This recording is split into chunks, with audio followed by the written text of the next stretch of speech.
At around 11:30 p.m. on April 11, 2019, dispatchers with the Wichita, Kansas Police Department received a 911 call from a concerned citizen claiming that their neighbors were fighting. The caller, Shannon Higgins, told dispatchers, quote, "I was standing out on my porch. I heard very violent yelling, and then I heard people striking each other, and yelling and screaming, and I still hear a woman screaming. Whatever is going on in that house is not good right now," end quote.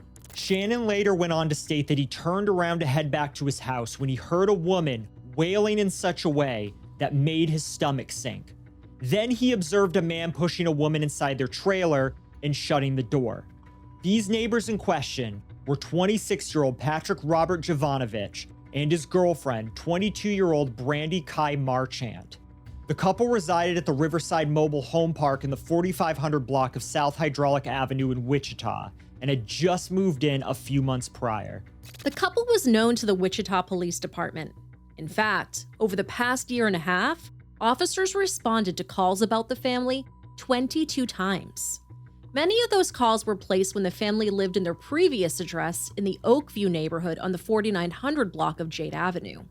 Between November of 2017 and April of 2019, dispatchers received calls from concerned neighbors, Patrick's mother Donna Lloyd, and even the couple themselves. Several of the calls were in regard to Brandy threatening to take her own life. In one such incident, a pregnant Brandy allegedly held a knife to her own throat. In March of 2018, Donna Lloyd placed a call regarding Brandy. She told dispatchers, quote, "She slapped my 11-month-old grandbaby. You guys came out and didn't do a damn thing about it. That baby was over here for 2 days with her fingerprints on his face when he's 11 months old. She needs some kind of psychotic help. There's something wrong with her, and this is not healthy for my grandbaby. He's just a 1-year-old, end quote. On February 3rd, 2019, a call was placed and dispatchers overheard Patrick and Brandy in the middle of a heated argument. There was cursing, accusations of infidelity, and sounds of a scuffle. When officers responded to their home shortly after, the couple claimed that they had been fighting about money. Brandy also claimed that she was bipolar and off her meds due to a lapse in her state-provided insurance coverage. January 20th, 2018. 911, do you have an emergency? Are you calling? Patrick Javonovich calls 911 about his fiancée, Brandy Marchant. I need the cops at 4957 South Jade. My fiance just put a knife to her throat and is trying to... That's just one of 18 calls to the same home since January 2018.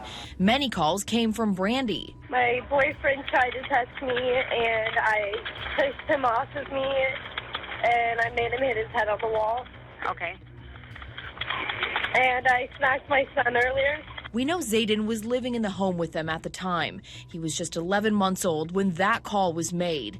It's clear domestic violence was a common theme between Marchant and Javonovich. This call is from June of 2018. Ma'am, can I have your boyfriend's name, please? No, I am leaving. I am going to my mother's where I'm safe. You can leave me alone now. Marchant's mental health is also a common concern, like in this call from Patrick in September of 2018. Do we know if she's injured at all yet, or? I have no clue. All I know is she told me she was going to... and she sent me a message and said I did it. The last and possibly most alarming call came from the same address in February of this year, 2 months before Zaiden died. Hello? If you have an emergency and can't speak, please press a button. No. No. Here. No. Here. No. No. Here's your phone. No. Officers who weren't surprised by this call made their way over to the couple's trailer. When they arrived on the scene, they found Patrick and Brandy walking about the trailer park. Now, there are conflicting reports as to what they were arguing about. Some claimed the two began to fight because Brandy was sleeping the day away due to the fact that she was annoyed with her son, Zaiden, who had been crying nonstop the day prior. However, other reports claim that the argument stemmed from some frivolous need to go to the gas station. Brandy, who was in shorts, complained that she was cold but refused to move the interview indoors because she claimed that her house was a mess. However, due to the fact that police became aware that the couple had children inside, they opted to do a wellness check. Patrick agreed to let the officers in, but only if they agreed not to wake them. Inside of their tiny trailer, Patrick and Brandy lived with two of their children, 2-year-old Zaiden and his 4-month-old brother Ty. Patrick was not the father of the baby, which gave credence to the accusations of infidelity heard on the previous 911 call. In fact, Ty's father was a man by the name of Julius Kasura. At the time of his birth, the little boy was born with weed in his system, but for whatever reason, CPS allowed Brandy to retain custody. In addition, Brandy had 2 older sons that she did not have custody of, and Patrick had an older daughter who would visit on weekends from time to time. Once inside, officers allegedly heard a baby cooing and found Ty wedged under a pillow on the side of his crib. Allegedly, the crib was loaded with pillows and stuffed animals. One would think that with Ty being Brandy's 4th child, she'd know that such items are hazardous to infants and could cause them to suffocate, but Brandy isn't exactly mom of the year. At the same time, another officer located Zaiden, who was laying face down in his pack and play. He was surrounded by his own vomit. His tiny body was wrapped tightly in a beige blanket, and he was cold to the touch. In fact, his temperature was only 94.9 degrees, and Zaiden wasn't responding. After the officer unwrapped him from his blanket, they found an even more troubling scene. Zaiden was wearing footy pajamas, like the Carter Styles one with the zipper down the front. But his arms weren't inside the sleeves. Instead, the sleeves had been tied tightly in a knot around the 2-year-old's throat. The officers removed the pajamas and observed that Zaiden's tiny body was littered with bruises in all colors: black, blue, purple, green. This proved that he had sustained injuries over time. Some were fresh, some were healing. He was also severely malnourished.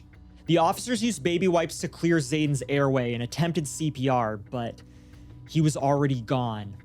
When emergency services arrived, they pronounced Zaiden Javonovich dead at 12:01 a.m. Ty was taken to the hospital, where it was observed that he was notably small for his age. After being weighed, the doctor stated that he weighed a mere 8 pounds. Now, according to Medical News Today, the average weight of a 4-month-old baby boy is 15 pounds 7 ounces. Ty weighed about as much as your average newborn. Additionally, Ty too was covered in bruises, much like his older brother. He had a bruise on his left ear and a swollen jaw, which was consistent with Donna Lloyd's complaints that Brandy was slapping her baby. He also had 2 healing rib fractures, which doctors believed were about 2 weeks old, in addition to a severe diaper rash that in turn caused Ty to have a yeast infection. At autopsy, Zaiden was covered with abrasions and contusions in addition to the bruising that I mentioned previously, many of which were located on his head and torso. These abrasions on his face looked similar to the ones you might get if someone was holding a pillow over your face, or as one doctor put it, his face being forced down onto something by someone pushing on the back of his head. Now, as we mentioned before, Zaiden was extremely malnourished. The average 2-year-old boy weighs roughly 27 pounds. In Zaiden's case, he only weighed just under 15 pounds at the time of his death, closer to what his 4-month-old baby brother should have weighed. Now, toxicology tests indicated that crystal meth was found in the little boy's brain. His tiny body was already starting to decompose, which indicated he'd been left in that state for several hours at the very least. In the end, the medical examiner concluded that Zaiden died as a result of dehydration and malnutrition, and the manner of death was a homicide. He was laid to rest in the Whitechapel Memorial Gardens in Wichita beneath a granite gravestone. Engraved was a teddy bear holding 2 balloons and the inscription, "In loving memory, Zaiden Patrick Javonovich, Bubba, March 8th, 2017 to April 11th, 2019. Patrick Javonovich and Brandy Marchant were arrested and charged with 2 counts of first-degree homicide, 2 counts of CA, and 1 count of aggravated child endangerment. A second child endangerment charge was later added due to the fact that the couple had starved baby Ty. The 2 were taken to the Sedgwick County Jail and held in a $200,000 bond. On June 9th, 2019, Patrick was attacked by inmate Lawrence Brown, and so he had to undergo brain surgery. At her arraignment on September 9, 2019, Brandy pled not guilty, and Patrick did the same the following day. In addition, his attorney, Trisha Oldridge, requested a mental evaluation be done on her client due to his attack. Due to his injuries, Patrick was deemed incompetent to stand trial and was sent to Larne State Hospital, which is the largest psychiatric facility in the state of Kansas. On the topic of both of the little boys being starved, officers that arrived on the scene noted the absence of food in Patrick and Brandy's trailer. In fact, the cupboard and fridge were totally bare. But of course, Patrick and Brandy contested this fact. According to Patrick, he fed Zaiden the morning the police responded to their trailer before he headed off to work. He did not see him after work that same day, by his own admission. So he had no clue, allegedly, that his 2-year-old son was lying dead in his pack and play, slowly decomposing. According to Brandy, she and Zaiden had allegedly been under the weather for several days. So she restrained him inside of his own pajamas so that he couldn't escape his pack and play and cry at the door. Apparently, Zaiden had been crying a lot, and this annoyed the mom of the year. The day prior, Brandy had sent the following text to Patrick, quote, "I am losing it. I need to stay somewhere. Zaiden just won't stop. I can't even watch effing TV. And he had 3 bags of oatmeal and 2 things of yogurt and he is still screaming," end quote. Brandy, he's freaking 2 years old. She claimed that on the morning of the incident, she went to bed at around 6 a.m. and slept throughout most of the day, and much like Patrick, had no idea that her son was dead. In the wake of Zaiden's death, his little brother Ty was taken into custody by CPS, and thankfully he made a full recovery. You might be asking yourself, where was his father Julius Kasura during all of this? Well, up until Zaiden's death, Brandy had been playing games, not allowing Julius access to his son and causing a ton of drama. He wasn't even sure that Ty was his child until a paternity test was completed. He didn't even get to see Ty at the hospital because Brandy didn't put his name on his birth certificate. According to the father, quote, "I had no clue, regardless if it was my son or not. If I was aware of any of that, I would have reported it. I would have done something. Brandy didn't strike me as the kind of person that would do anything like this," end quote. Julius, who goes by the name Juice on Facebook, appears to have several children that he loves and cares for very much as a single dad. As of 2020, Julius finally regained full custody of his little boy. With this in mind, I would like to give a shout out to one of my favorite true crime creators, Lane from Suffer the Little Children. As I'm sure you're aware, handling children's cases takes quite a toll on you, so much that very few creators want to cover them. Time and time again, Lane does great work, and if you were touched by Zaiden's story, I highly suggest heading over to her page and checking out her coverage.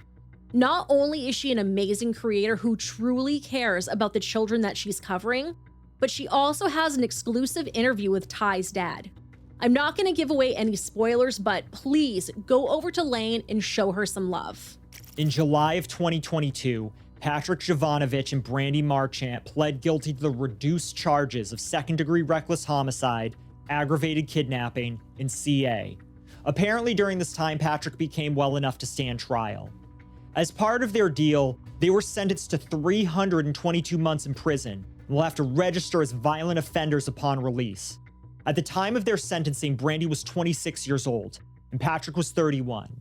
If they serve all of their time, they will be 53 and 58 years old at release and will still get to live out their lives in freedom, even though they stole Zaiden's.